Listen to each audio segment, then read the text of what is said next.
항상 네, 그렇게, 네.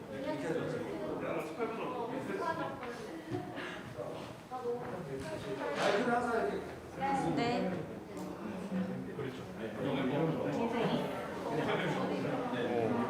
아,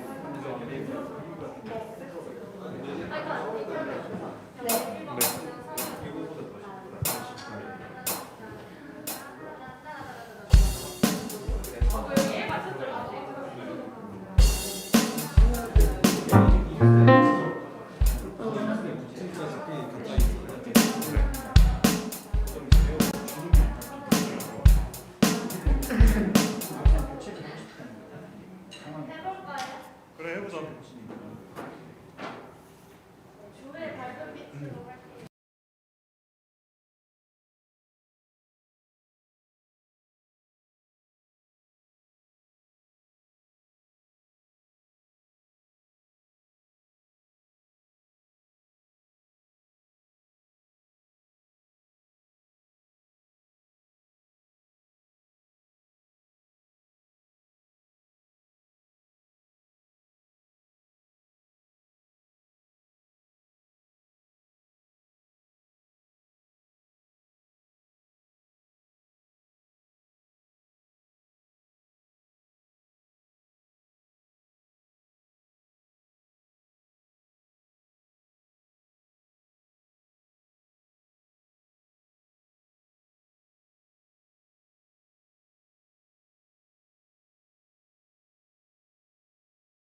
은영아, 그냥 50주의 사랑이면 하자. 그지? 너무 즉흥적이다, 그지? 그다 줘.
여러분 안녕하세요. 2월 20일 서울 영동교회 청년일부 예배 드리실 텐데요.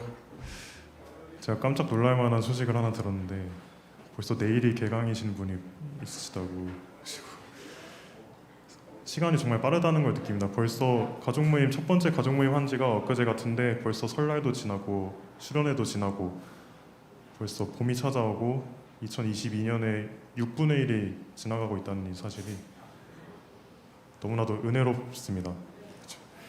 그래서 저희가 어떤 길을 따라야 할지 고민하다가 첫 번째 곡으로 우리 찬양하시겠습니다.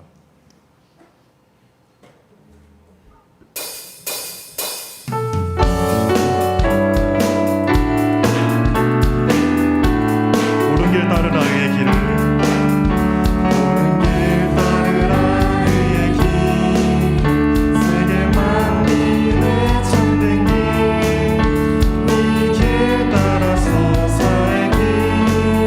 온 세계 전하세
치고 찾아온 고난길에 치고 찾아온 길 많은 백성을 구한 길 모두 나와서 믿으면 온 세상이 마침내 이 진리에 살겠네. 어둠만 지나서도 든다 바람 믿고 와라 저기 주 예수의 나라 이 땅에 곧 오겠네 오겠네. 어둠밤 지나서 어둠밤 지나서도 든다 바람 믿고 와라 저기 주 예수의 나라 이 땅에 곧 오겠네 오겠네. 주 예수의 나라 주 예수의 나라 이 땅에 곧 오겠네 오겠네. 이 시간 모두 일어나서 찬양 드셨으면 좋겠는데요. 저희의 발걸음 그리고 저희의 가는 길 모두 주님께서 인도하시기를 믿습니다. 찬양 드리시겠습니다.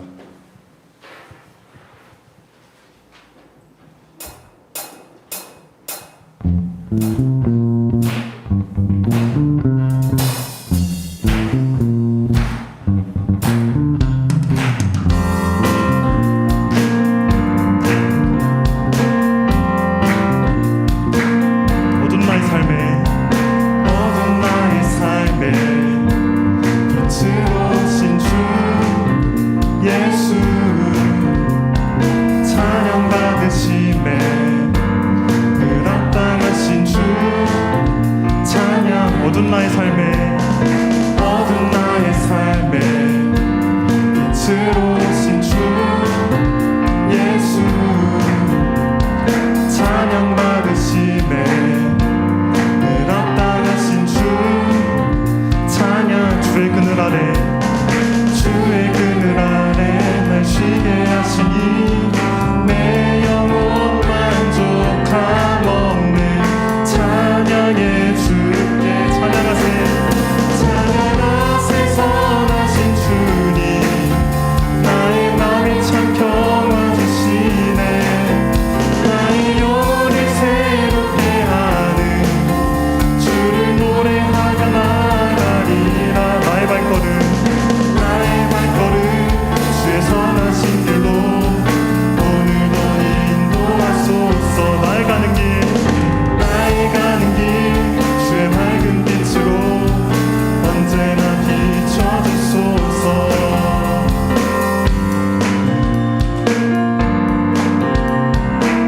처음부터 다시 찬양하시겠습니다.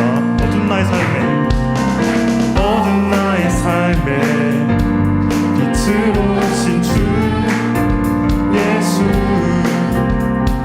찬양 받으심에 늘 합당하신 주 찬양의. 주의 그늘 아래 주의 그늘 아래 날 쉬게 하시니 내 영혼 만족함 없는 찬양의 주께 찬양하세. 찬양하세 선하신 주님 나의 맘에 평정화 주시네. 나의 영혼을 새롭게 하는 주를 노래하며 나가리라. 나의 발걸음 주의 선하신 길로 오늘도 인도하소서. 나의 가는 길 주의 밝은 빛으로 언제나 비춰준 찬양하세 선하신 주님. 찬양하세 선하신 주님 나의 맘에 참 평화 주시네. 나의 영혼을 새롭게 하는 주를 노래하며 나가리라. 나의 발걸음 주의 선하신 길로 오늘도 인도하소서. 나의 가는 길 주의 밝은 빛으로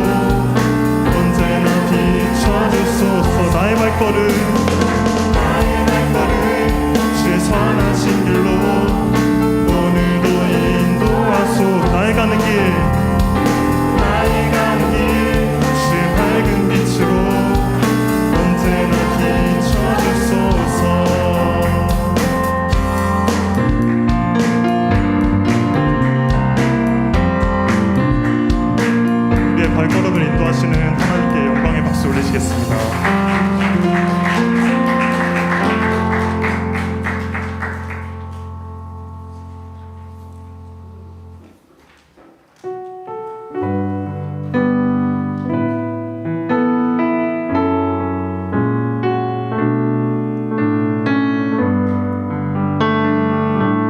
오직 주의 사랑에 매여 찬양하시겠습니다.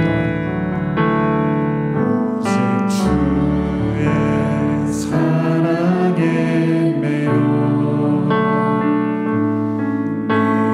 기뻐 노래합니다. 이 소망의 언덕 기쁨의 땅에서 주께 사랑드립니다. 오직 주의 임재 안에 갇혀 오직 주의 임재 안에 갇혀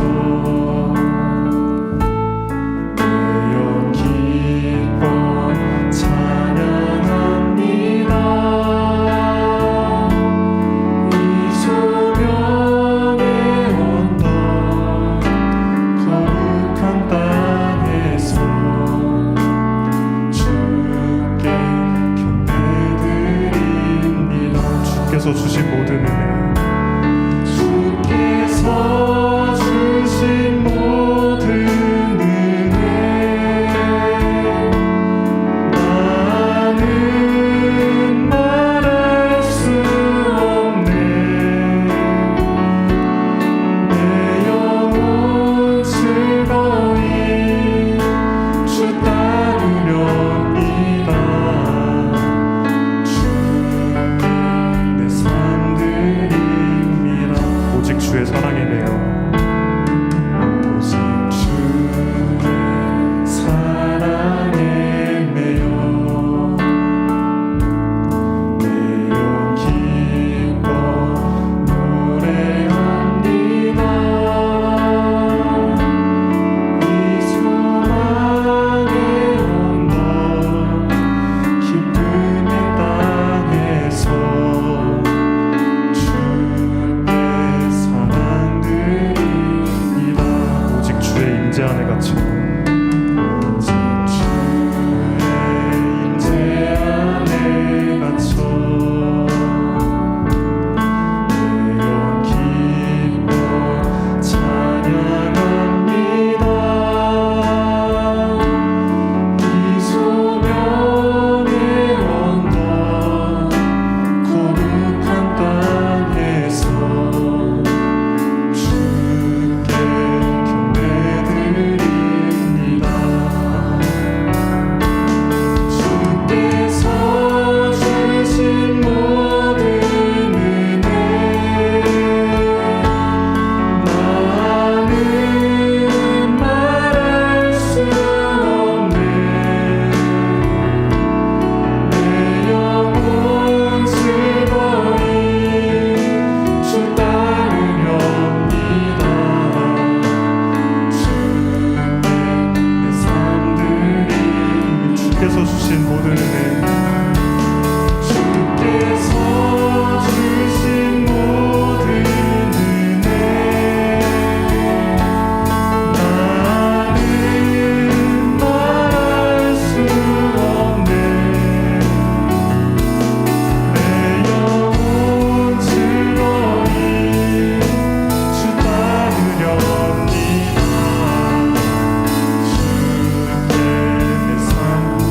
주께서 주신 모든 은혜 주께서 주신 모든 은혜 나는 말할 수 없네. 내 영혼 즐거이 주 따르렵니다. 주께 내 삶 드립니다.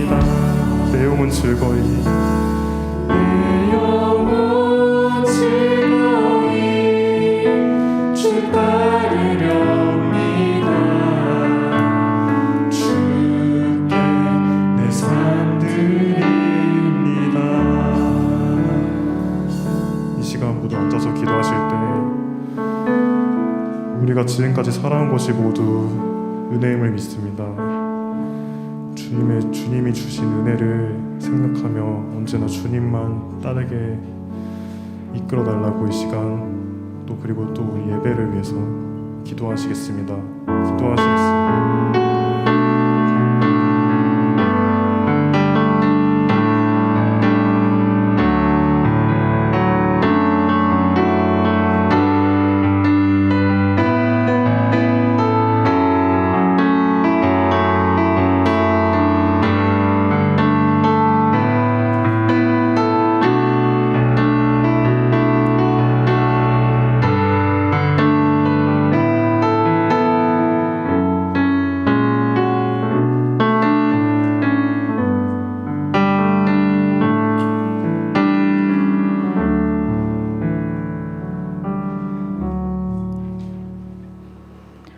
우리를 구원하시기 위해 독생자 예수 그리스도를 십자가에 죽기까지 내어주신 사랑이 많으신 하나님 아버지, 그 크신 하나님의 사랑을 찬양합니다. 주님을 사랑합니다. 나를 향한 아버지의 크신 사랑을 내가 알기에 그 사랑으로 인해 살아가며 그 사랑 안에 거하며 그 사랑을 나눌 수 있습니다. 그럼에도 불구하고 매일 어리석고 고집스러운 우리의 모습을 마주합니다. 하나님의 생각에 우리의 뜻을 겸손히 맞추기보다는 우리의 생각에 하나님의 뜻을 억지로 끼워 맞추고 있는 우리의 추한 모습을 바라봅니다.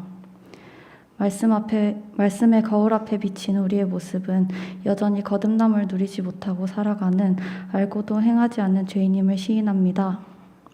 긍휼의 하나님, 우리의 부족한 모습을 용서하시고 돌이켜 하나님 한 분만 바라보며 살아가는 믿음의 자녀들 되도록 도와주세요. 아버지의 사랑이 우리의 마음 가운데 자리하길 기도합니다. 세상과는 비교할 수조차 없는 영원을 보게 하시는 그 은혜가 있기를 갈망합니다. 지금도 세상살이의 분주에 앞을 보지 못하고 듣지 못하는, 심지어 듣기를 꺼려하는 우리에게 영원을 주겠노라 약속하시며 손을 뻗고 계시는 긍휼의 하나님을 만나길 소망합니다. 그로하여금 주께서 맡기신 모든 것들을 타인을 유익하게 하는 사랑으로 나타내며 하나님께 영광 돌리는 거룩한 공동체 이뤄갈 수 있도록 인도해 주세요. 말씀을 전하시는 목사님께 성령 하나님께서 함께하여 주시고 그 진리의 말씀이 우리의 마음밭에 떨어져 말씀의 참된 열매를 맺기를 소원합니다. 이 시간 말씀을 통해 우리가 살아가는 분명한 목적을 기억하는 시간 되도록 도와주세요. 홀로 존귀하시고 거룩하신 예수 그리스도 이름으로 기도합니다. 아멘.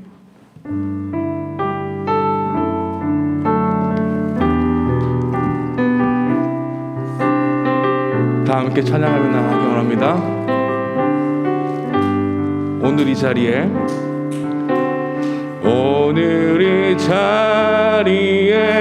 모인 우리 어린 양 예수 따라가는 무리 되게 하소서.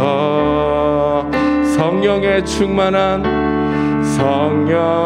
충만한 임재 안에 어둡던 우리는 밝아져서 주를 보게 하소서. 아멘. 당신의 겸손함, 당신의 거룩함, 당신의 정직함 우리에게 보이사 내 안에 교만함, 내 안에 천박함, 내 안에 거짓됨 모두 벗어버리고 어린 양 예수 따라가는 무리 되게 하소서. 아멘. 오늘 선포될 하나님의 말씀은 마태복음 2장 19절에서 23절까지의 말씀입니다. 마태복음 2장 19절에서 23절까지의 말씀 우리 하나님 말씀 함께 교독하도록 하겠습니다. 말씀은 다 찾으셨으면 하나님 말씀 함께 교독하겠습니다. 헤롯이 죽은 후에 주의 사자가 애굽에서 요셉에게 현명하여 이르되 일어나 아기와 그의 어머니를 데리고 이스라엘 땅으로 가라. 아기의 목숨을 찾던 자들이 죽었느니라 하시니 요셉이 일어나 아기와 그의 어머니를 데리고 이스라엘 땅으로 들어가니라. 아켈레오라 하는 그의 아버지 헤롯이 이어 유대의 임금됨을 듣고 거기로 가기에 무서워하더니 꿈에 지시하심을 받아 갈릴리 지방으로 떠나가. 다 함께 23절 읽겠습니다. 시작. 나사렛이란 동네에 가서 사니 이는 선지자로 하신 말씀에 나사렛 사람이라 칭하리라 하심을 이루려 하심이라. 아멘. 나사렛 예수라고 하는 제목으로 모처럼 우리 담임 목사님 나오셔서 말씀 선포해 주시겠습니다.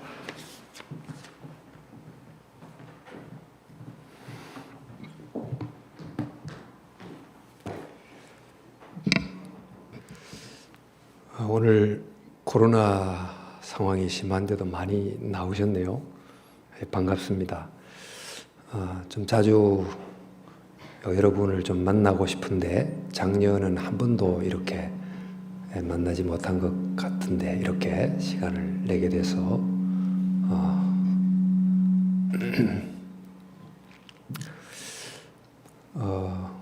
우리 작년 예배에서 한 4주 전부터 예수님에 관한 이야기를 오늘까지 4번째 하고 있습니다.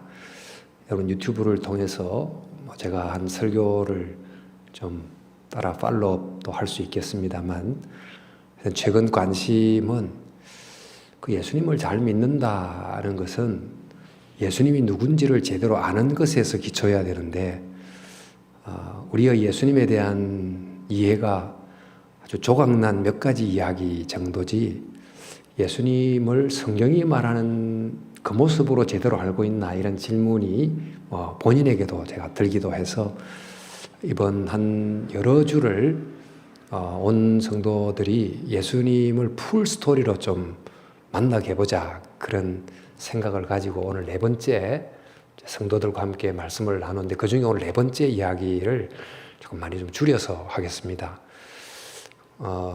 우리 설교가 내용이 부실한 것은 용서해도 길면 용서할 수 없다. 그럴 정도로 요즘은 짧아야 되는데 용서받을 수 없는 설교를 오늘 하지 않을까. 짧게 하겠습니다. 우선 이제 예수님을 바르게 알고 믿는 게 중요한데 예수님을 바르게 알려면 예수님의 일생 중에 한두 부분만 알아서 되지 않고 탄생부터 죽음까지를 통으로 이해해야 되지 않습니까? 근데 우리가 아는 예수님의 이야기는 탄생 이야기, 십자가 이야기, 그리고 공생의 간에 몇 잘 알려진 이야기 정도로 예수님을 이해하는, 그렇다면 좀 풀로 이해해보자. 근데 예수님을 일생으로 이해한다 할지라도 예수님을 제대로 알려고 하면 예수님이 사셨던 그 당대의 역사 속에 뒀을 때 예수님이 누군가를 봐야 제대로 알 수 있을 텐데 예수님은 그 1세기 당대의 예수님의 일생이 제대로 평가를 받지 못했던, 아니 십자가의 죽임을 당하기까지 했습니다. 그런데 그 예수님의 일생을 그보다 긴 역사 속에 두고 보니까 그 죽음은 죄인으로 죽은 게 아니고 의인으로 죽었다는 것이 드러난, 더 긴 역사에서 보니까 예수님의 그 죽음은 한 지역의 사형수가 아닌 인류를 구원한 위대한 죽음이라는 게 이제 보이잖아요. 긴 역사에서 보니까. 근데 그 예수님의 일생을 더 긴 역사에서 보면, 즉 하나님이 창조하시고 타락된 세상을 십자가를 통해서 가장 인류의 원수라고 하는 죄와 사망을 이긴 극적인 승리라고 보면 이것은 예수님의 이 일생이 가진 의미가 굉장히 큰 것입니다.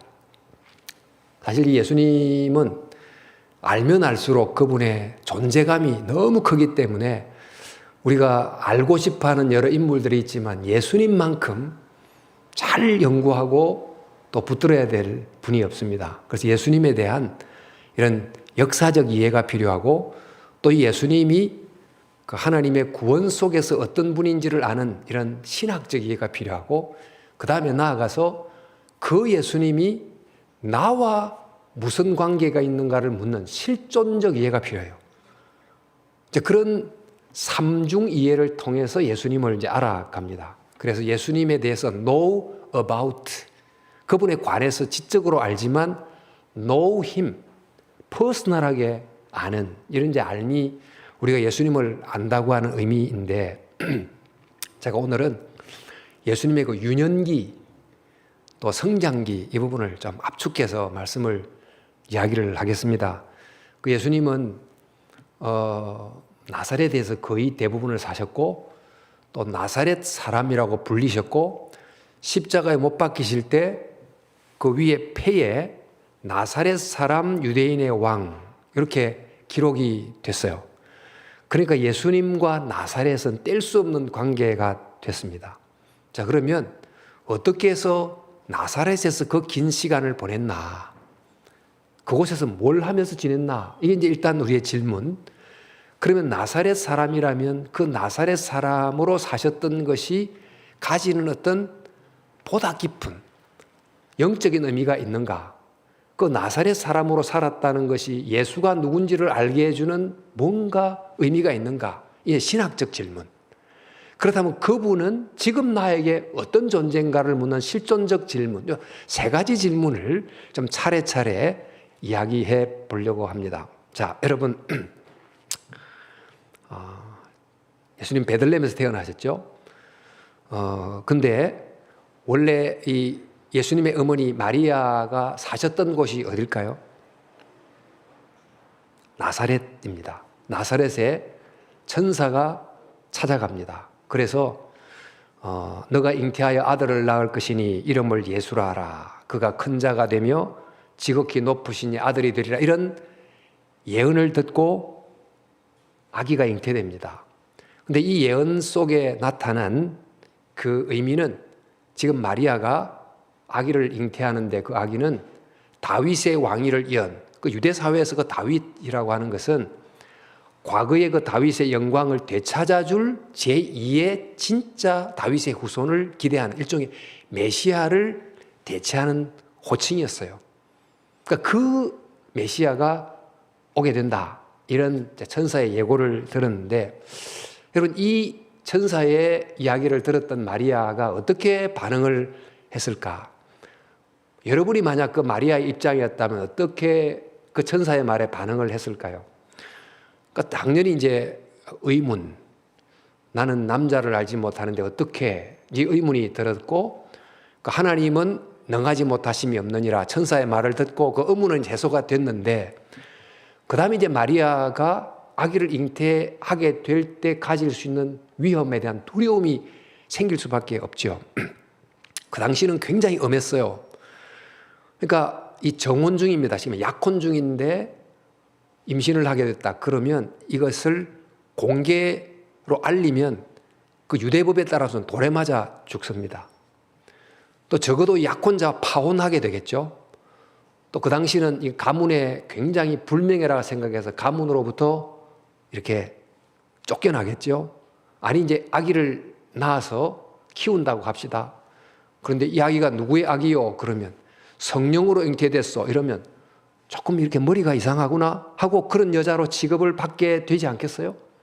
이런 위험에도 불구하고 마리아가 말하기를 주님의 여종이오니 말씀대로 내게 이루어지이다 하고 그 사실을 받습니다. 아기를 잉태하게 돼요. 근데 이 말은 내가 지금 죽을 수도 있는 위험에 있지만, 그러나 이 땅에 메시아가 반드시 와야 되는데 그 메시아가 나를 통해 올 수만 있다면 내가 죽을 수 있다 할지라도 나를 드리겠습니다 하고 헌신한 것입니다. 마리아가 그렇게 아기를 잉태하게 돼요.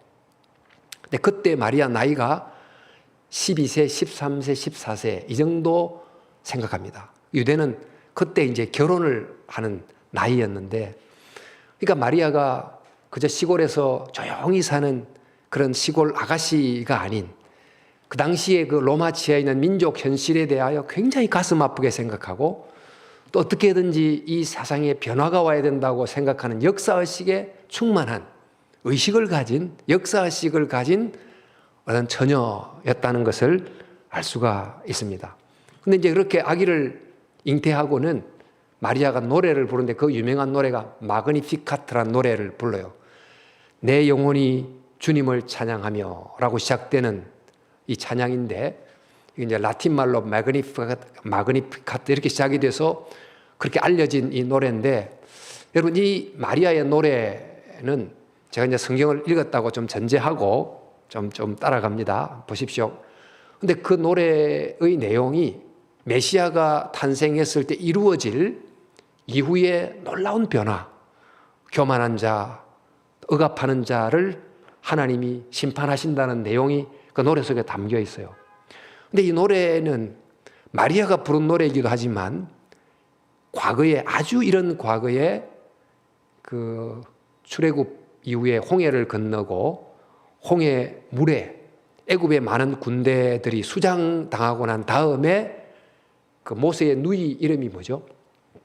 미리암이 노래를 불러요. 그 노래도 내 영혼이 여호와를 찬양하며 라고 시작되는 노래를 불렀는데, 그 미리암의 노래하고 마리아의 노래가 아주 비슷합니다. 근데 이 마리아는 헬라식 이름이고 미리암은 히브리식 이름이에요. 그러니까 마리아가 히브리 말로 말하면 미리암이에요. 그러니까 과거에 출애굽 때 모세의 누이 미리암이 출애굽의 노래를 불렀는데, 지금 마리아는 로마로부터 어떤 메시아가 가져올 영적 출애굽의 노래를 지금 부르고 있는 장면입니다. 이렇게 해서 예수님이 잉태는 나사렛에서 잉태가 됐어요. 그런데 그렇다면 조금 있다가 나사렛에서 해산이 돼야 되는데 그 사이에 한 일이 생겨요. 말하자면 로마 황제가 호정령을 내려서 각자 고향으로 돌아가서 호적 신고를 하게 돼 있었어요. 아마 세금 징수 때문에. 그래서 잉태한 채로 베들레헴에 내려가서 아기를 낳게 되잖아요. 그런데 호정령 때문에 사람들이 일시에 많이 모였기 때문에 아기를 가졌는데도 해산할 장소를 마땅히 구하지 못해서 구유에서 태어나게 됐습니다. 그리고는 바로 어디로 옮기지는 못하지 않았겠어요? 그러니까 예수님이 호정령이란 조사가 끝난 다음에는 이제 베들레헴이 평소처럼 한산해지고 그러자 아마 베들레헴 어느 지역에 당분간 머물 수 있게 된 것 같아요. 그러다가 40일이 되는데 유대율법에 따르면 남자아이는 40일째 되면 산모가 정결 예식이란 어떤 의식을 치러야 돼요. 근데 그 의식을 위해서 예루살렘 성전에 올라가서 예수님을 봉헌해드리는 정결 예식을 하는데, 그때 예물로 비둘기를 갖다 바치면서 예물 제사를 드립니다. 이 비둘기는 가난한 사람이 바치는 제물인데 예수님 가정이 넉넉하지 못했다는 것을 이제 반증해 줍니다. 이렇게 예수님이 예루살렘 성전에 가서 정결 예식을 통해서 아주 어린 아기 때 봉헌이 되고, 그리고는 돌아오면서 시므온을 만나고 안나를 만나고 돌아와서 베들레헴에 머무는데, 그 시간 동안에 아주 특별한 손님이 찾아와요. 아주 멀리서 예측하지 못했던 손님이 오는데 바로 그들이 동방박사입니다. 그러니까 페르시아에서 별을 연구하던 사람들이 이 메시아를 찾아서 와서 경배를 하고 이제 고국으로 돌아가죠. 그런데 이 동방박사들이 올 때 헤롯 왕에게 유대의 왕으로 오실 리가 어디 있습니까? 묻고 베들레헴인지를 알고 옵니다. 그 헤롯 왕이 굉장히 나쁜 왕인데 예수를 죽여야 되겠다 생각을 하고, 당신이 그 예수를 만나면 내게 알려주세요 했는데 이 동방박사가 그냥 바로 고국으로 돌아가죠. 그러니까 헤롯이 베들레헴에 태어난 2살 아래 아이를 다 죽입니다. 근데 그것 때문에 예수님이 마리아의 품에 안겨서 애굽으로 피신을 갑니다. 그러니까 피신을 가서 얼마 동안 있었는지를 모르겠어요. 근데 그럴 때 헤롯 왕이 죽습니다. 그러니까 죽었다는 소식을 듣고 드디어 유대 땅으로 올라와요. 자, 여기까지 좀 팔로업이 됐죠. 올라오는데 그 유대를 헤롯 왕이 전역을 다스렸습니다마는 헤롯이 죽고 난 다음에 그 아들 세 사람이 분할 통치를 했습니다. 제일 밑에가 유대 땅이고 사마리아, 그 조금 위에가 갈릴리 지역이고 그 넘어가 이두메 지역이라고 이렇게 세 등분을 나누어서 다스렸는데 요 제일 밑에 지역은 그래서 이제 분봉하기로 부르는데 그 아켈레오라고 하는 아들이 다스리고 그 중간쯤에는 빌립이라는 아들이 다스리고 저 너머는 안티파스라고 하는 아들이 다스렸어요. 근데 그 중에 이 아켈레오라고 하는 이 아들 아켈레오 헤롯은 너무너무 성격이 고약하고 백성으로부터 지지를 못 받아 쫓겨납니다. 그래서 그 유대 그 사마리아 지역을 로마가 직접 통치를 해요. 그래서 온 총독이 바로 빌라도 총독이에요. 그러니까 유대 사마리아 지역은 로마가 총독으로 통치하고 다른 지역은 헤롯 빌립, 헤롯 안티파스 이렇게 통치를 하게 됐는데 그 유대 땅이 너무나 그 당시 빌라도 오기 전에 이 안티파스란 폭정 때문에 예수님이 남쪽 유대 땅에 머물지 않고 저 위로 올라가서 갈릴리 나사렛에 머물게 됐습니다. 이것이 이제 예수님이 갈릴리에 머물게 된 시작이에요. 그리고는 예수님이 12살쯤 됐을 때 유대는 12살 되면 우리 같으면 성인식 같은 걸 해요. 그러니까 남자가 율법의 의무를 책임을 지고 행하는 그런 일종의 율법의 아들이 되는 성인식을 하게 되는데 12살 때 그 성인식을 치르려고 예루살렘 성전으로 내려옵니다. 내려오는데 그때가 마침 6월절 수많은 사람들의 인파가 모여들 때인데 어머니와 같이 올라가야 되는데 수많은 군중 속에서 어머니는 친척들하고 열심히 대화하다가 아이가 따라오는지도 모르고 잊어버렸습니다. 하루길쯤 올라가다가 보니까 예수님이 없는 거예요. 그러니까 하루길을 또 내려가요. 하루 동안 3일을 걸쳐서 마침내 예수님을 찾았습니다. 12살 소년, 어머니가 없는 3일 어떻게 지냈을까요? 우리 지금 12살이면 중학생입니까? 초등학생입니까? 5학년입니까?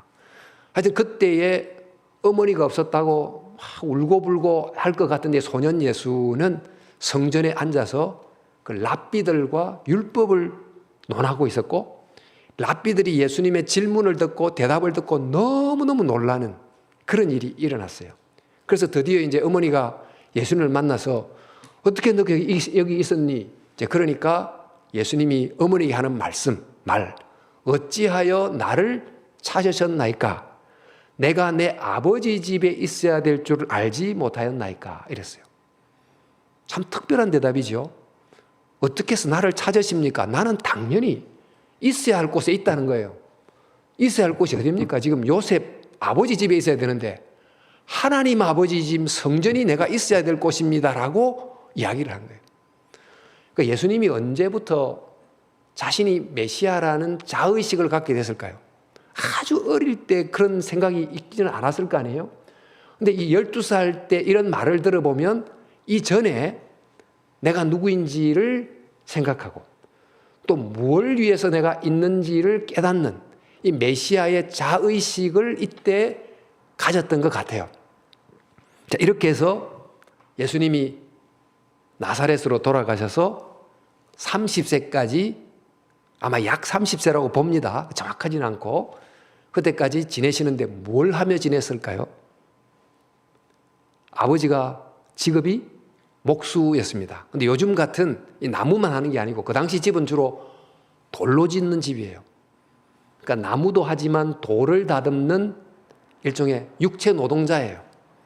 그러니까 아버지를 따라서 그런 일을 하면서 30세까지 지내셨습니다. 자, 우리 예수님이 유년기 성경이 말하는 내용이 요 정도 자료가 전부예요. 예수님이 그래서 나사렛에서 거하시고 약 30년을 보내셔서 나사렛 사람 이렇게 불리셨고 또 나사렛 사람이란 패를 달고 십자가에서 죽으셨습니다.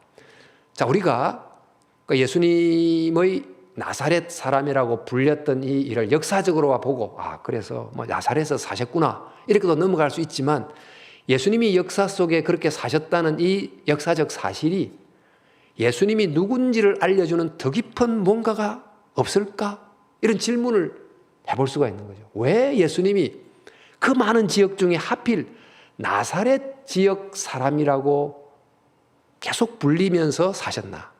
우리 이후에 예수님 돌아가신 다음에도 베드로가 우리 성전 미문에 앉아있는 이 장애인을 향해 뭐라고 합니까? 은과 금은 내게 했거니와 내게 있는 것을 내게 주노니 곧 그 다음에 나사렛 예수의 이름으로 일어나 걸으라고 하여. 그러니까 나사렛 예수란 이름이 이렇게 오랫동안 속되는데 그 의미가 뭘까? 지금 우리 복음서가 마태, 마가, 누가, 요한 네 복음서로서 예수님을 다각도에서 조명하게 해줍니다. 근데 예수님에 관한 기록을 수집하고 또 자신의 관점을 따라 기록을 해나가다가 마태가 예수님이 나사렛에서 사시고 또 나사렛 사람이라고 불림을 받았다는 내용을 기록을 하면서 마태가 하나를 깨달아요. 아, 이것은 우연히 일어난 게 아니고 성경에 여러 선지자들인데 선지자들이 예언한 것을 이루려 함이구나 하는 것을 깨닫게 됩니다. 그래서 오늘 우리가 읽었던 본문 속에 나사렛이란 동네에 가서 사니 이는 선지자로 하신 말씀에 나사렛 사람이라 칭하리라 하심을 이루려 하심이라. 즉 예수님이 나사렛 사람이라고 하는 호칭으로 부르게 된 것은 우연이 아니고 선지자가 예언한 내용이다, 그런 뜻이에요. 그런데 여러분, 성경에, 구약 성경에 메시아는 나사렛 사람이라고 불릴 것이다는 구절이 없습니다. 근데 마태는 선지자가 하신 말씀이 이루어졌다라고 하고 있어요. 근데 어떻게 풀어야 되는가? 우리 이제 한글 성경 번역은, 이게 번역이 하나가 빠졌어요. 선지자로, 이러면 단수잖아요. 선지자들로 하신 말씀, 이게 복수예요. 자, 그러면 선지자들이 메시아에 관한 예언을 다각도로 했습니다. 여러 종류의 예언을 했는데 그 선지자가 했던 예언들이 예수님이 나사렛 사람으로 살았다는 역사적 사실 속에서 종합적으로 성취됐다, 이런 뜻이에요.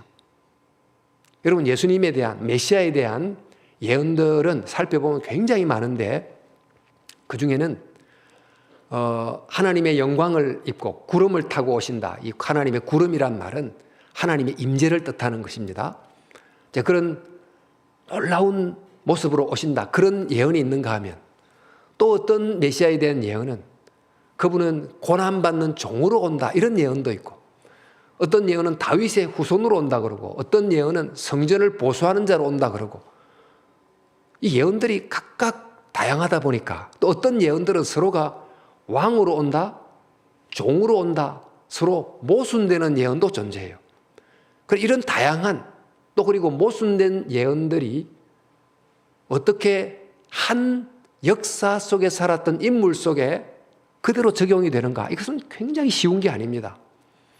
어떤 역사적 시점에 살았던 한 인물 속에 성경이 오랫동안 예언해왔던 그 내용이, 이런저런 내용이 한 인물 속에 종합적으로 성취된다고 하면 그분이 바로 메시아인 거예요.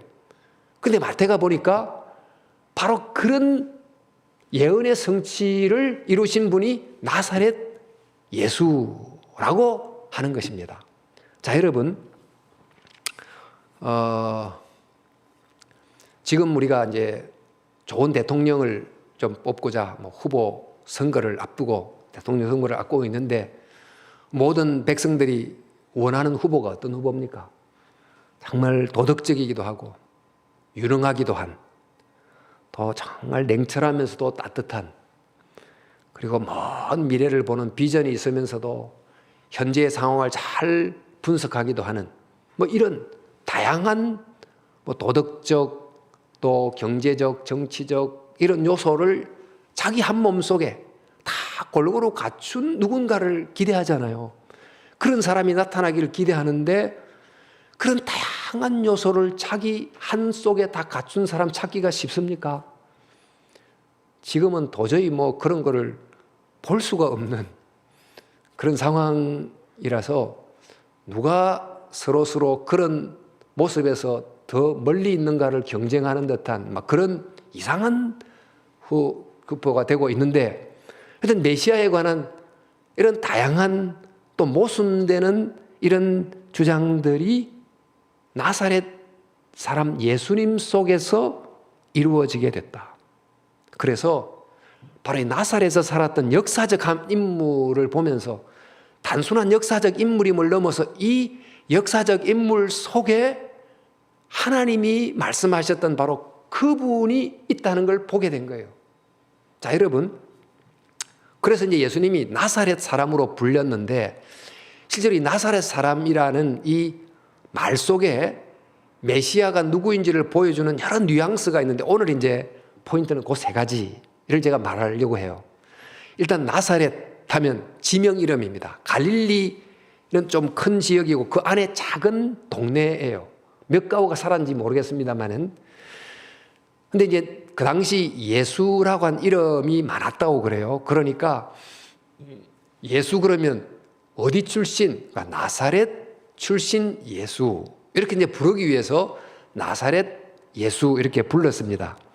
그런데 그 앞에 어떤 지명을 붙일 때 그 지명이 아주 중립적 의미를 가질 수도 있어요. 무슨 지명을 붙이든지 그 사람의 됨됨이에 영향을 주지 않는 이름도 있겠지만, 어떤 지명은 어디 출신 그러면 벌써 저 사람은 누구 하고 선입견을 갖게 되는 지명이 있지 않겠어요? 우리나라도 뭐 어디 출신 그러면 저 사람은 대충 이런 사람 하는 선입견을 갖게 하는 지명이 있듯이, 그럼 나사렛이라는 지명은 어디 출신 예수, 그러면 어떤 이미지로 그 당시 사람들에게 다가갔을까요? 우리 가끔씩 들으셨죠? 이 나다네엘이란 나중에 제자가 된 이 한 사람이 예수님은 나사렛 출신이다, 그 말을 처음 들었을 때 바로 보였던 반응이 나사렛에서 무슨 선한 것이 나겠느냐, 그게 첫 번째 반응이에요. 그만큼 이 나사렛이라는 이 동네에는 네거티브 이미지가 많은, 나사렛 출신? 그러니까 물어볼 필요도 없지, 인물이라는 게 나올 수가 없는 곳, 이렇게 이제 이해가 됐던 바로 그런 사람이었어요. 게다가 이제 예수님이 바로 그런 아주 정말 요즘 말하는 후진 동네에서 무슨 일을 하고 살았습니까? 목수, 석수를 하고 살았는데, 원어로 테크논이라고 하는데 육체 노동자예요. 그런 아주 별로 이름이 없는 동네에서 육체 노동자라고 살았어요. 그래서 아마 이 노동일을 많이 했기 때문인지 얼굴이 많이 거을렀던지 나이보다, 실제 나이보다 굉장히 나이 들어 보이는 외모를 하고 있었던 것 같아요. 그래서 예수님이 이제 공적 생애, 이제 나중에 이제 공적 생애는 그 세례를 받은 이후 시작되는 공적 생애를 하실 때 바리새인과 논쟁을 하잖아요. 그러니까 바리새인이 뭐라고 하느냐면, 너 나이가 아직 50도 못된 주제에 그런 이야기를 하는 걸 봐서 나이가 30쯤 됐는데 50쯤 보일 정도로 굉장히 나이 들어 보이는 모습입니다. 여러분 그 예수 영화 보면 참 잘생기고 코도 똑하고 막 금발이고 그런 이미지가 막 다 깨지는 순간인데, 정말 나사렛이라는 동네에 육체 노동을 하는, 나이가 한 20살 더 보이는 이런 모습을 한 분이 나사렛 예수예요. 그런데 이 나사렛 예수를 보니까 메시아에 관한 구약의 예언이 그분과 이렇게 일치가 되는 걸 보는 거예요. 구약의 이사야 53장, 유명한 장이죠. 53장은 이렇게 되어 있습니다. 그는 마른 땅에서 나온 뿌리 같아서 고운 모양도 없고 풍채도 없은즉 우리가 보기에 흠모할 아름다운 것이 없도다. 이 메시아를 향해서 뭐 멋있고 이런 분이 아니고 고운 모양도 없고 풍채도 없고 이런 모양이라고 그랬는데, 정말 나사렛 출신은 출신도 변변치 못하고 모양도 풍채가 없고 직업도 별로고 이런 분으로 지금 존재하고 있다는 것입니다. 자, 그래서 나사렛 예수 그러면 우리는 나사렛 출신의 육체 노동자 예수님은 이사야 53장에 말한 그분을 우리에게 말하는구나를 생각하게 해주는 거예요. 근데 여러분 또 이제 더 알아야 될 것이 이 나사렛이라고 하는 이 단어가 어디서 왔는지 사실 조금 정확하지는 않습니다만 이 나사렛이라고 하는 단어가 나자르라고 하는 단어하고 어원이 비슷해요. 이 나자르란 말은 바치다, 들이다 이런 뜻인데 이 나자르란 말에서 나실인이라고 하는 단어가 나왔어요. 여러분 나실인 혹시 들어봤습니까? 구약시대 때 12지파가 있잖아요. 그러니까 지파 중에 성전 일에 봉사하도록 지정된 지파가 레위 지파라는 지파가 있어요. 근데 레위 지파 중에 그러니까 내가 지파가 레위 지파니까 마음이 없어도 성전 일을 하는 사람도 있겠지만 내가 레위 지파가 아닌데 주님의 성전을 섬기는 일을 하고 싶은 사람도 있지 않겠어요? 근데 그런 사람들이 있다면 레위 지파가 아니지만 나실인이 되겠다는 서약을 하고 그런 일을 하는 사람들을 나실인 이렇게 불러요. 근데 구약에 가장 유명한 나실인이 있어요. 바로 사무엘. 사무엘은 원래 에브라임 지파인데 그가 한나가 나실인으로 바쳤어요. 그러니까 나실인으로 평생을 살았지요. 또 유명한 나실인이 누굽니까? 삼손. 그건 다한 지파인데 나실인으로 살았죠. 뭐 조금 문제가 있긴 했지만 나실인인. 그 다음에 사도 바울. 사도 바울은 베냐민 지파인데 자기가 머리를 깎고 하면서 자신을 나실인으로 바치는 서약을 하기도 했습니다. 근데 예수님은 어느 지파일까요? 예수님은 유다 지파예요.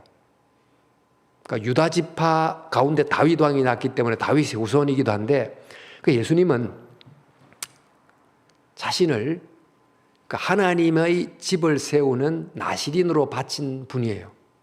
그러니까 나사렛 이 말은 나실인 예수를 우리에게 알려주는 것입니다. 좀 이야기를 조금 하면 다윗이 왕이 되죠. 통일왕국을 이루죠. 그러니까 하나님께 감사해서 내가 하나님을 위해서 성전을 지어 바치겠습니다 라고 이야기를 했습니다. 그러자 하나님이 어떻게 대답하셨을까? 그래 나를 위해서 성전을 짓고자 하는 마음이 너무나 가력하구나. 성전을 이렇게 지어라 이렇게 하지 않으시고 나를 위해서 집을 지어주겠다고 아니 내가 너를 위해서 집을 지어주겠다라고 말씀하세요. 이게 바로 유명한 다윗 언약인데 내가 너의 후손을 통해서 너를 위한 진짜 집을 짓겠다라고 말씀하셨어요. 근데 이제 가장 가깝게는 솔로몬을 통해서 성전이 지어지는데 이 하나님이 말씀하신 그 말씀의 뜻은 다윗의 참 후손으로 오실 그 누군가를 통해서 정말 하나님을 만나는 진짜 성전을 짓게 하겠다 이런 이제 예언을 하셨는데 바로 그 예언을 누가 이루시는 걸까? 이 성전은 하나님을 만나는 자리잖아요. 하나님과 인간이 만나는 자리인데 정말 어떤 물리적인 공간에서 하나님을 만날까요? 정말 만나는 성전이 어디일까요? 우리 앞서서 예수님이 12살 때 어디를 갔다고 그랬습니까? 성전을 갔고 성전에서 어머니 아버지를 잠시 3일 동안 잃어버렸는데 그때 이 성전을 두고 이게 내 아버지 집입니다 라고 이야기했다고 하지 않았습니까? 그러니까 지금 예수님은 바로 성전을 자기가 평생 그 성전을 짓고 세워야 될 존재로 스스로를 생각하고 있었던 거예요. 그리고 이제 몫으로 사람 사는 집을 30세까지 지으셨는데 사람 사는 집을 지으면서 잘 짓도록 했겠지만 그러나 본인의 사명은 하나님을 만나는 하나님의 집 성전을 짓는 사명을 가졌다는 생각을 떨치지 않았다고 봅니다. 그래서 결국 예수님께서 성전을 지었을까요? 짓지 않았을까요? 예수님이 성전을 그 당시 있었던 성전이 헤롯이 짓는 정축하는 잘 지은 성전이 지어지고 있었어요. 그 헤롯 성전의 겉은 화려한 성전인데 속에는 문제가 많은 그 성전에 들어가서 이 성전을 헐어라. 나중에는 로마에 의해서 완전히 헐어집니다. 내가 사흘 만에 다시 세우리라고 하셨어요. 예수님이 자기의 죽음과 부활을 통해서 하나님을 만나는 진짜 성전을 세웁니다. 자, 이렇게 나사렛 예수는 곧 나자르 예수, 즉 성전을 세우는 나시린 예수입니다. 그 다음에 우리 나사렛 예수라고 할 때 이 나사렛은 네체르라는 것과 또 발음에 굉장한 유사성을 가지고 있는데, 지금 성경을 좀 찾으면 좋겠지만 이사야 11장에 보면 이새의 줄기에서 한 싹이 나며 그 뿌리에서 한 가지가 나서 결실할 것이요, 이런 구절이 나와요. 메시아에 대한 예언이죠. 이새의 뿌리, 이새가 누굽니까? 다윗의 아버지. 그러니까 다윗의 아버지가 로부터 한 싹이 났습니다. 그 싹이 바로 다윗입니다. 다윗을 통해서 나무가 됐어요. 통일 왕국이 됐습니다. 근데 그 나무가 어떻게 되죠? 망합니다. 마치 뿌리만 남겨놓고 다 잘려버린 밑둥만 남은 나무처럼 돼버렸어요. 망해버렸어요. 바로 그 밑둥만 남겨놓은 그 뿌리에서부터 한 가지가 돋아 올라왔어요. 그 가지로부터 새로운 시작이 일어난 거예요. 그 다시 돋아 올려오는 새싹, 새 가지를 이름하여 네체르라고 그래요. 근데 예수님이 누구신가? 예수님이 바로 다윗의 후손으로 와서 다윗의 무너진 나라를 새롭게 세우는, 그 다윗은 물리적인 저 유대 나라가 아닌 정말 하나님이 통치하는 하나님의 나라를 세우는 참 왕으로 오셨습니다. 그래서 바로 그 왕이 다스리는 나라를 이사야는 시적인 표현으로 말하기를, 이리가 어린 양과 함께 살며 표범이 어린 염소와 누우며 물이 바다를 덮음같이 여호와를 아는 지식이 세상에 충만할 것임이라. 이렇게 아름다운 시적인 표현으로 그 왕이 다스리는 나라, 원래 왕은 하나님의 선한 통치를 백성들에게 보여주는 하나님의 종입니다. 그런데 지금 우리가 경험하는 거의 대부분의 권력자는 하나님의 선한 통치를 가로막고 있는 자들이죠. 그런데 예수님께서 그 선한 통치를 보여주심으로 이 땅에 바로 이 시적 표현으로 묘사되는 그 나라를 이루시는 분, 그 바로 나사렛 예수. 자, 정리하자면 나사렛 예수는 먼저 나사렛이라는 아주 천한 동네에서 그런 이미지에도 불구하고 고난받는 종으로 사셨다. 이 나사렛 예수는 또 나자르, 성전을 세우기 위해서, 참 성전을 우리의 마음속에, 이 세상 속에 세우기 위해서 자신을 온전히 희생하신 그런 나시린이시다. 이 나사렛 예수는 또한 이 땅 가운데 정말 밑둥 잘라진 것 같은 이 파멸된 이 세상 속에서 새로운 싹이 돋아 올라와서 하나님의 아름다운 통치를 보여주는 왕으로 오신 네체르, 그 예수님이라는 것을 우리가 보게 됐습니다. 자, 여러분, 제가 오늘 강조하고 싶은 것은 지금 나사렛이라고 하는 역사적 어떤 장소에 구체적으로 약 30년을 사셨던 이 역사적 인물 예수, 이 속에, 이 한 분 속에 오랜 기간 동안 선지자들이 메시아는 이런 분이다 하고 이 사람이 예언하고, 다니엘이 예언하고, 예레미야가 예언하고, 이사야가 예언하고, 스가랴가 예언하고, 각각 장소에서 예언을 했는데 그 다양한 예언들이 이 한 시점을 살았던 역사적 인물 속에서 이루어진다. 이게 기적인 거예요. 정말 그렇다면 이 나사렛 예수는 그냥 지나칠 수 있는 인물이 아닙니다. 여러분, 그저 많은 종교 중에 한 종교의 교주가 아닙니다. 이런 인물이 없어요. 역사 속에 실존했던 인물의 수많은 예언들이 바로 그 시점의 한 인격 속에서 다 이루어지는 인물이 없습니다. 그래서 우리가 이 예수님을 잘 알아야 되는데, 예수님을, 성경이 말하는 예수님을 지적으로 제대로 아는, 즉 역사적 질문을 던짐으로 누군가를 아는, 또 그 역사적 질문을 통해 알아진 그분이 하나님의 큰 역사 속에서 누군지를 아는 신학적 질문을 던짐으로 더 아는 게 필요해요. 더 함께 그분이 내게 누군가 하는 실존적 질문. 아무리 예수님이 대단해도 나하고 아무런 상관이 없으면 어떻게 됩니까? 그러니까 know about로 끝나지 않고 know him. 우리가 사귀다가 결혼 서약을 하면 특별한 관계 속으로 들어가는 것과 똑같이 예수님과도 당신에 관하여서 아는 정도가 아닌 당신을 아는, 당신과 내가 언약적 특별한 관계 속에 들어가는 것을 알고 경험하는, 이것이 이제 예수님을 믿는다라고 하는 것입니다. 자, 여러분, 나사렛 예수 누구이십니까? 이제 정리하면 나사렛이란 땅에 사셨어요. 그리고 무려 거의 일생의 전부를 사셨어요. 그리고 나사렛 출신이라는 이름을 꼬리표처럼 평생 달고 사셨어요. 자, 그런데 이 나사렛 땅은 좀 적용하자면 별로 좋지도 않은 좀 험한 또 평판이 낮은 그 나사렛은 어쩌면 우리 마음이라고 봐도 되지 않을까? 우리가 사는 내 삶의 현실이라고 봐도 되지 않을까? 예수님이 자신이 만든 이 세상 속에 그 좋은 곳이 많은데 하필 바로 그 나사렛이라는 곳을 택하시고 그곳에 오시고 그곳의 사람으로 불림을 받았다는 것은 바로 나라고 하는 어쩌면 나사렛 땅과 같은 내 마음에 기꺼이 오기를 원하시고 또 그곳에 계속 거하기를 기꺼이 선택하시고 또 그 나사렛 예수라고 불리기를, 즉 당신은 누구의 예수입니까? 정말 깃발 날리는 참 누구의 예수, 유명한 그분의 예수가 아니고 정말 지극히 부족한 그의 예수라고 불리기를 부끄러워하지 않으시는 바로 그분이 나사렛 예수예요.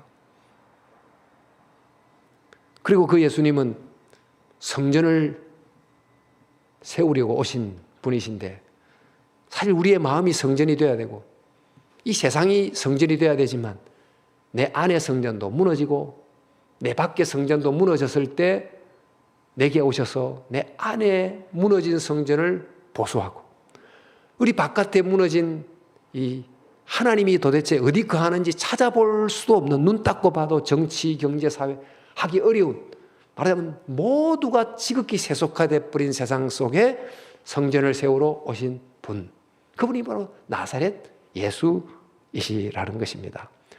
자, 여러분, 우리가 예수님을 믿기 때문에 이 자리에 와 있는데 예수님이 누구신가? 예수님을 이름을 통해서도 임마누엘, 예수란 이름, 그리스도란 이름을 통해서도 알고 또 오늘은 이제 나사렛 사람 예수를 통해서 예수님을 우리가 배워갑니다. 평생 예수님을 배워가야 되지만 오늘 제가 여러분에게 도전하고 싶은 것은 예수님을 믿는데 알면 알수록 너무 빨려 들어가는, 우리 사람을 만나는데 알면 알수록 자꾸 실망되는 사람도 있잖아요.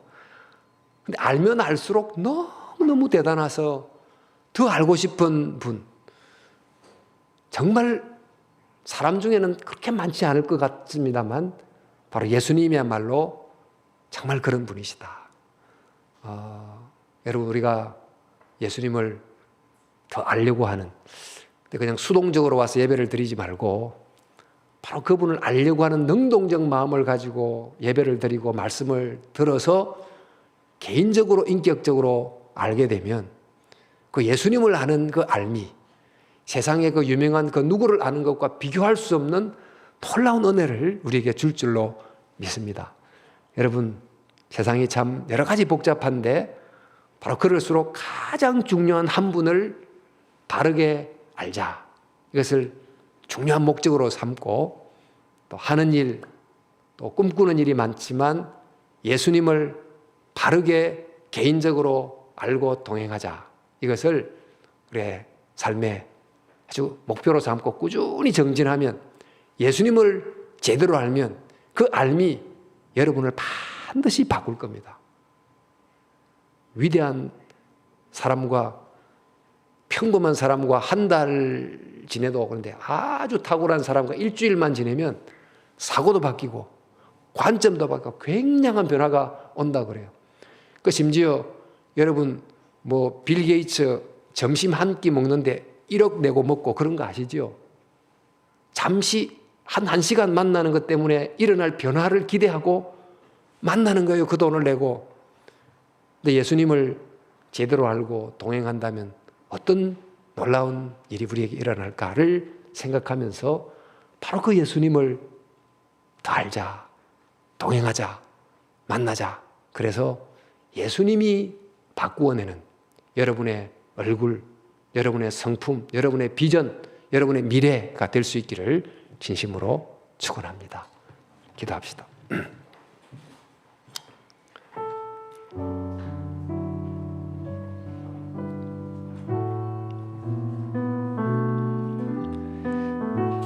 나사렛 예수 그리스도, 예수님, 우리가 예수님을 더 친밀하게 또 더 성경이 말하는 그 예수님을 알고 만나고 동행하기를 원합니다. 주님, 이 세상에 수많은 사람들을 만나지만 그러나 예수님을 만나지 못하면, 정말 예수님을 개인적으로 알지 못하면 어떻게 되겠습니까? 주님, 우리가 예수님을 더 깊이 더 바르게 알므로 예수님을 아는 그 알미 우리의 삶에 놀라운 새로움을 가져다 주기를, 또 회복을 가져다 주기를, 또 용기를 주고 또 능력을 주고 비전을 주고 힘을 줄 수 있기를 기대하고 믿습니다. 주 예수님, 우리와 함께 하시고 또 주님이 저를 아시듯이 저도 주님을 더 알아가는 아름다운 신앙이 되도록 함께 해주시기를 원합니다. 예수님 이름으로 기도하옵나이다. 아멘.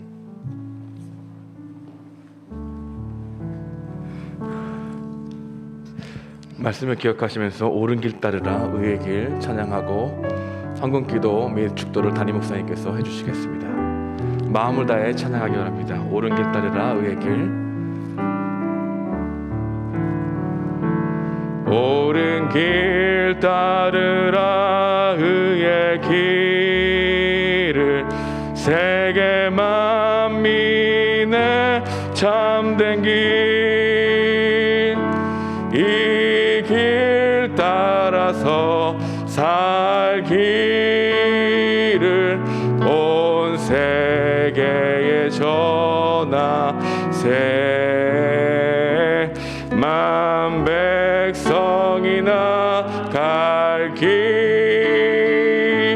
어두운 밤 지나고 동튼다. 환한 빛 보아라 저 빛, 주 예수의 나라 이 땅에 곧 오겠네 오겠네. 주 예수 따르라 승리의 주, 세계 만민이 나갈 길과 진리요 참 생명, 내 장검을 부수고 다 따르라 화평화. 어두운 밤 지나서 동튼다. 환한 빛 보아라 저 빛, 주 예수의 나라 이 땅에 곧 오겠네 오겠네.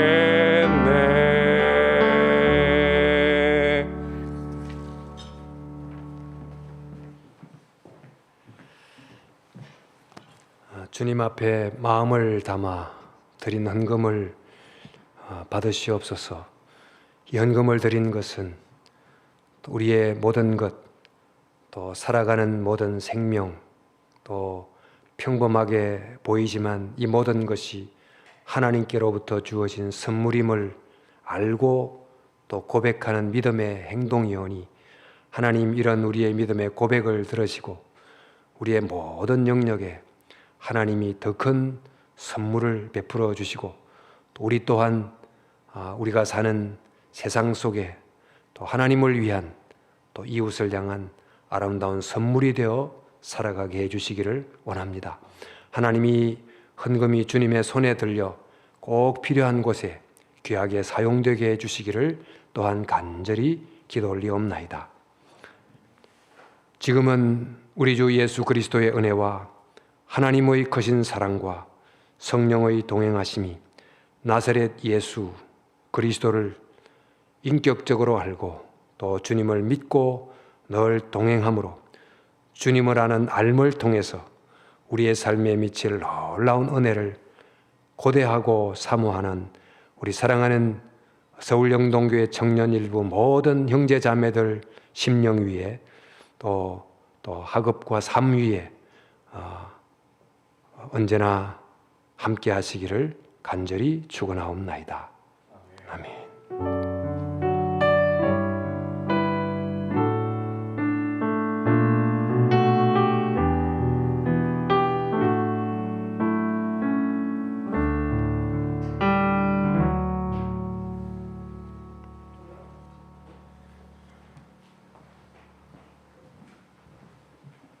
네, 오늘 말씀을 전해주신 담임 목사님께 박수 한번 하겠습니다. 감사합니다. 네, 저희 청년일부 광고 시작하도록 하겠습니다. 네, 넘겨주세요. 네, 새로 오신 분들 모두 환영하고요. 새로 오신 분들은 목사님께 찾아가시고 온라인으로 오신 분들은 목사님께 전화해 주시면 되겠습니다. 네, 다음이요. 네, 예배 후에 가족 모임 있습니다. 오늘 사진 꼭 찍어서 톡방에 올려주세요. 네, 다음이요. 네, 오늘 이제 가족 모임 장소는 이렇게 정했는데요. 네, 잘 보시고 이따가도 다시 띄워드릴게요. 네, 다음이요. 네, 오늘까지 장학금 신청 기간이니까요. 서류랑 함께 목사님께 신청해 주시면 되겠습니다. 다음이요.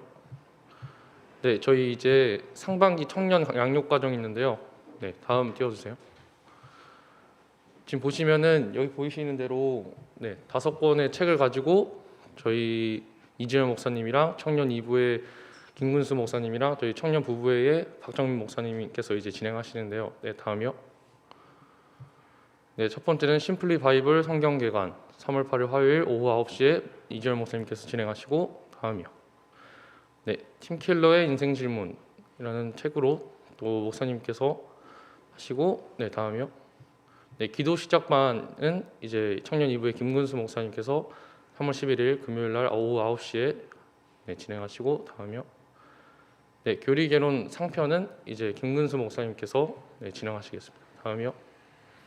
네, 결혼 현실을 직면하고 의미를 발견하다는 청년 부부의 박정민 목사님께서 진행하시겠습니다.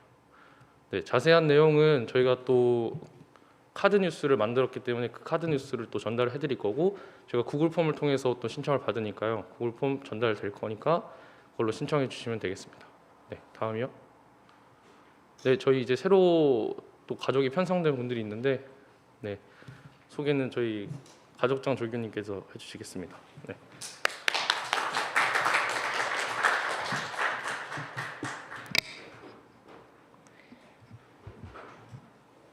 네, 안녕하세요.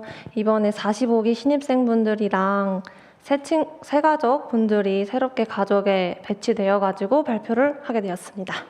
자, 그러면 먼저 새 가족 분들과 45기 신입생분들은 가족장의 얼굴을 잘 모르잖아요. 그래서 제가 가족장 호명하는 가족장은 자리에서 일어나서 사람들한테 이렇게 한 바퀴 돌아서 본인의 얼굴을 보여주시기 바랍니다.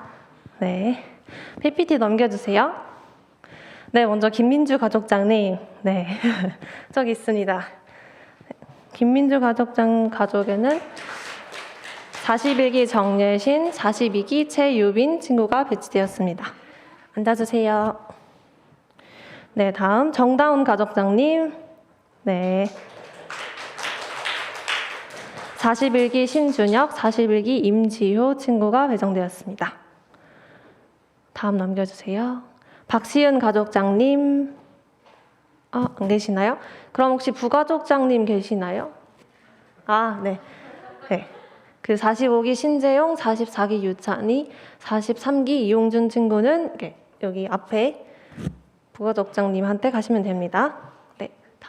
정예림 가족장님. 네.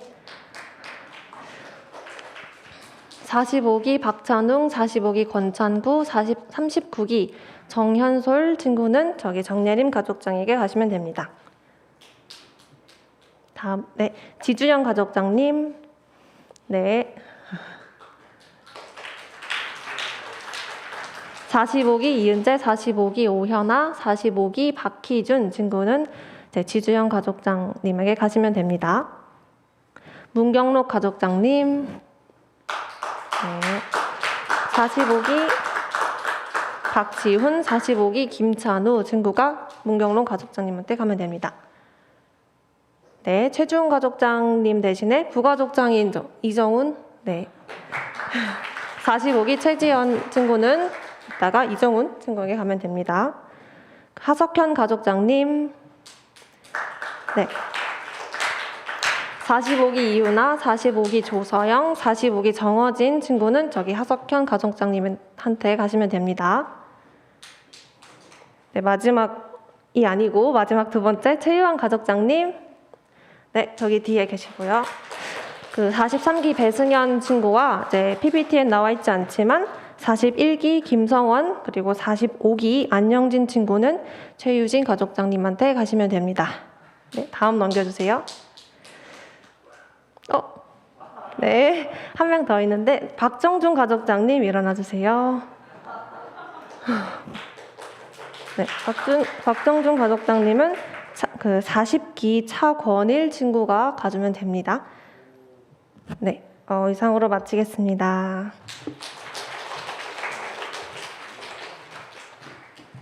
네, 인사하고 마치도록 하겠습니다. 네, 다음 주에 만나요. 안녕.